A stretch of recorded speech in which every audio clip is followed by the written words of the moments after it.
Hi guys, are you looking for a very small, cute, very convenient power bank?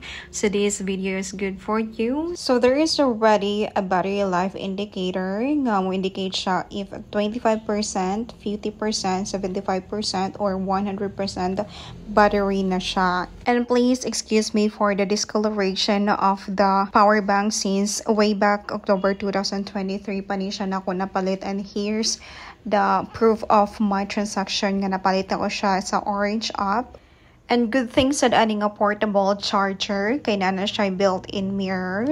And the most important thing, so there is no need for you to bring extra cables since na siya 3 free extra cables.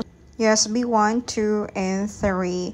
So imo na dyan na siyang tanggalon guys kung mag-charge na mo. Very secure sad kaayo ang butanganan sa USB cords. It's because dili dyan siya basta-basta matanggal. So mo ni ang 3 cables, the micro cable, Type-C cable, and iOS cable. So if ready mo mag-charge, so just insert sa USB port.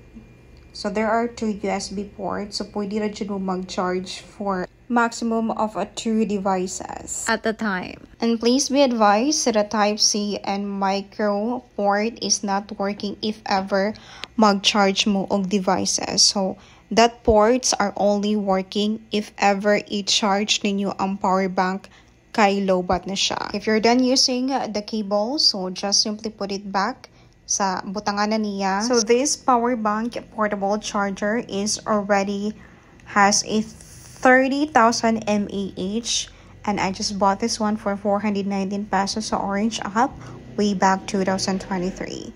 So just believe it, 2023 pero working pa jud kayo siya. So far so good, even if 25% pa na siya, maka full charge siya og 1 device. So ingani siya kagami guys. Sulod ra jud siya kayo sa inyong handbag, shoulder bag. And it is also available for color white and black, and also available for 20,000 mAh and 10,000 mAh.